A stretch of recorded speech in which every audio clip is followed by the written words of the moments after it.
Mientes cuando juras que no entiendes nada, que no somos dos, que no hay más que hablarte, que me ahoga el aire, que inunda el espacio que hay entre tú y yo. Mientes cuando rozas mi espalda desnuda, mientes si hay silencio que mata mis dudas, mientes cuando todo se cae en pedazos y tú no te vas.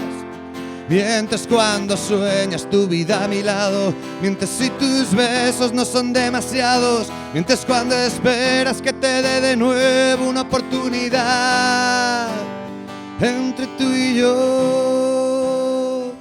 Hola, hola, hola a todos. Que no os habéis equivocado de canal, que esto sigue siendo Canal Enfermero y es el programa de entrevista con. Lo que pasa es que hoy pues hemos abandonado nuestro querido plató y nos hemos venido a hacer esta entrevista a una fantástica sala de conciertos en Las Rozas, en Madrid, porque tenemos un invitado muy especial, un invitado que, como podéis suponer, pues guarda cierta relación con la enfermería, que es el tema que tratamos en este canal profesional, y también con la música. Y hemos dicho, bueno, pues vamos a conocerle un poquito más en un sitio especial. Bueno, él se llama Jorge Cordero, es enfermero especialista en enfermería del trabajo y dirige los servicios médicos de una universidad importante como es la Universidad Europea de Madrid.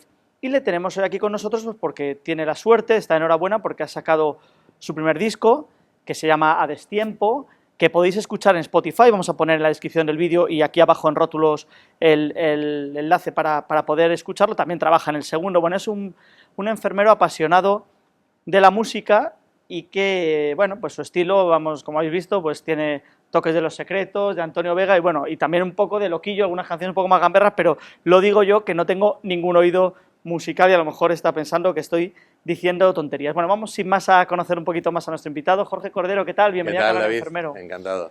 Bueno, enhorabuena por el disco, que es fantástico.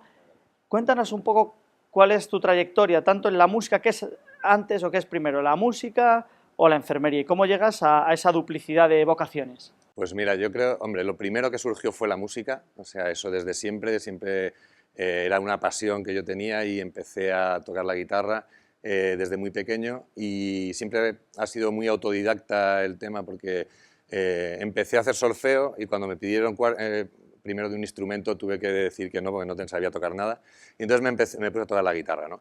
Y poco a poco empecé a tener grupos y empecé a moverme, a dar conciertos, a componer canciones y tal, y fue un poco como empecé a desarrollarme. Y a la par, cuando yo estaba estudiando, planteándome qué hacer, qué carrera hacer, mi primera idea era hacer medicina y entonces para decidirme lo que hice fue, estuve en un voluntariado en el Hospital de San Rafael, estuve durante 5 años en un proyecto que había, que era el Proyecto Hombre, cuidando a niños, y ahí me di cuenta que la gente que realmente estaba en contacto con el paciente y que hacía lo que a mí me apasionaba, que era cuidar al paciente, era el enfermero. Entonces dije yo, a mí esto es lo que me apasiona, ¿no? Entonces decidí hacer enfermería.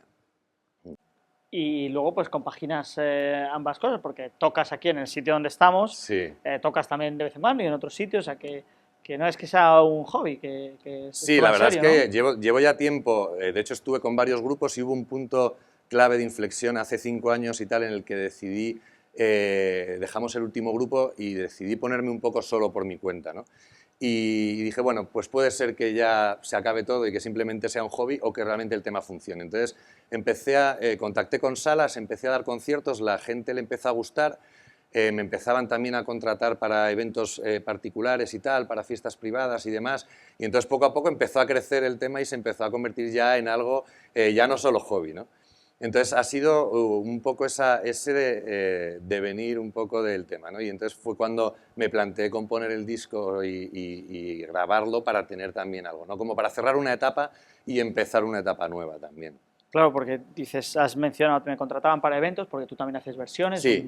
un terreno en el que te mueves bien, pero ¿qué supone para ti componer y si eso tiene relación con la enfermedad? Si plasmas un poco en tus canciones también experiencias profesionales o sensaciones, a ver, que estamos sumidos en la mayor catástrofe sanitaria que hemos vivido y conocido y también un poco, pues quizá eso se traslada a tu música.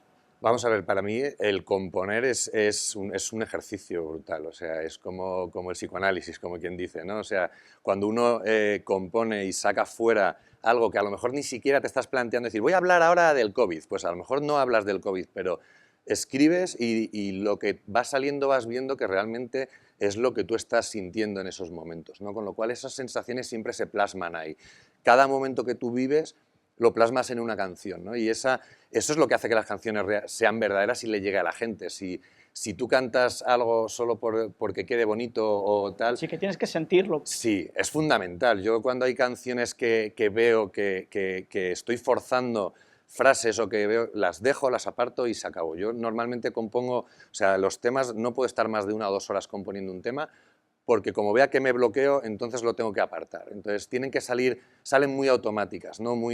Puedes cambiar cosas, ¿no? Entonces, al final, todo eso sí que se queda reflejado en lo que tú haces.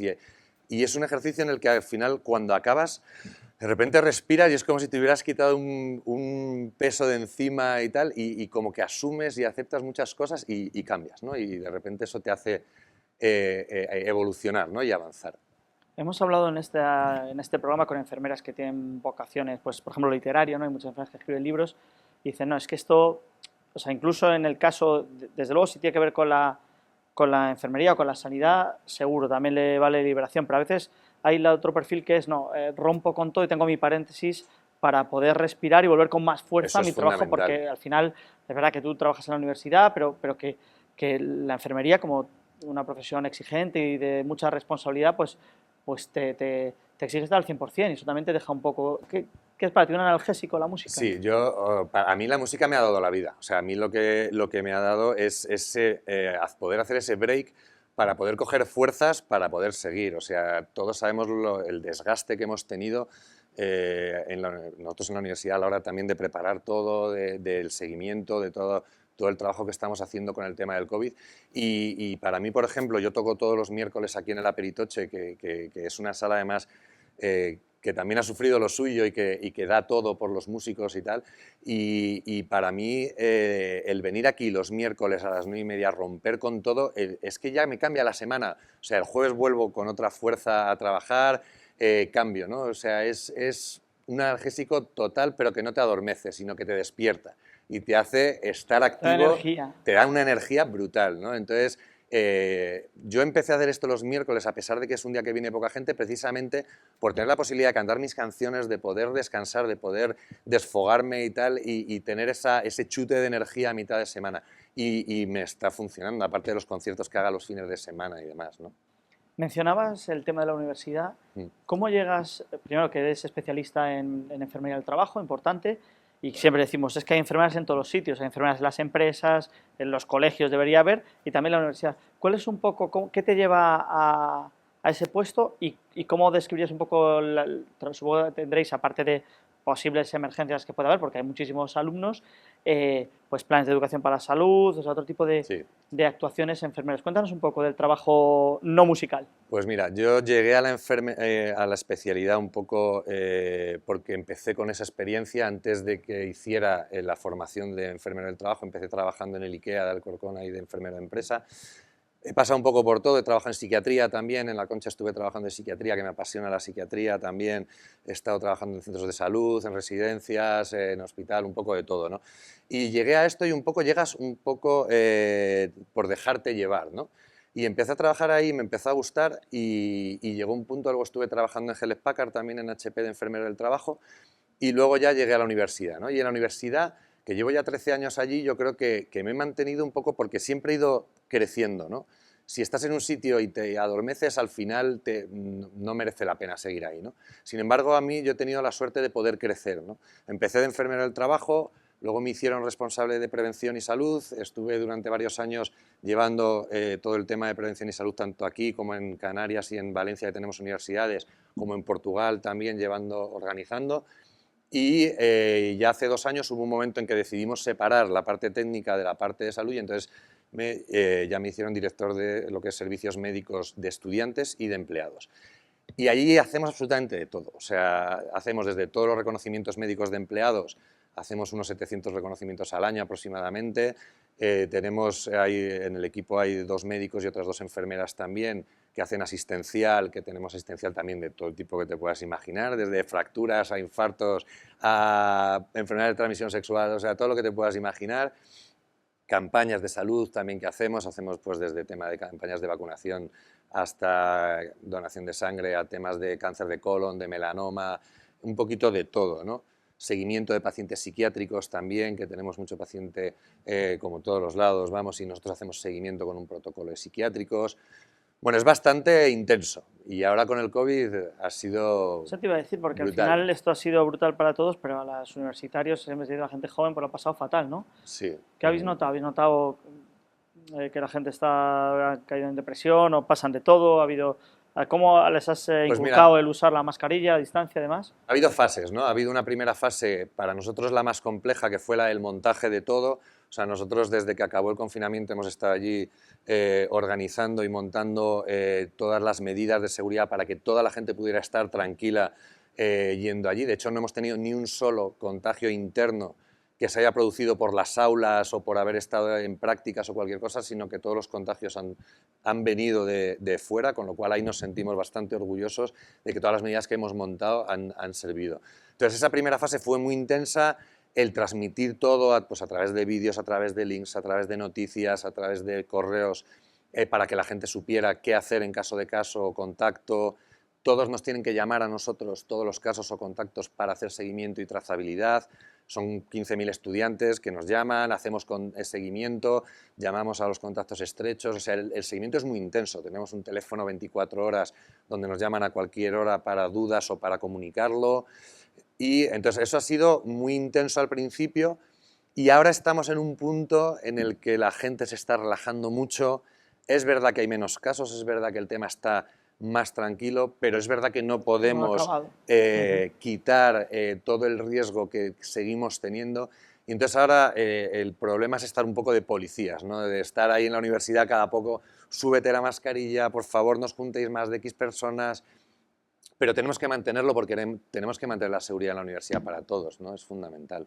Muy bien, nos quedamos con ese mensaje. Nos estamos quedando sin tiempo, pero te voy a hacer una pregunta flash para que me respondas sin pensar. Si tienes que elegir, ¿músico o enfermero? Músico. No me hagas elegir. Elegiría música.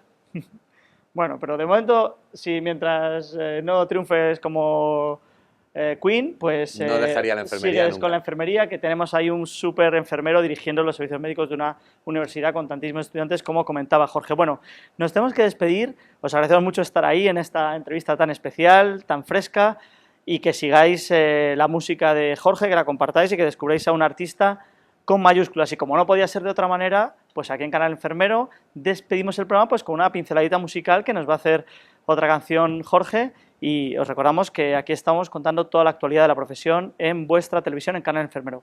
Vale, Jorge, gracias.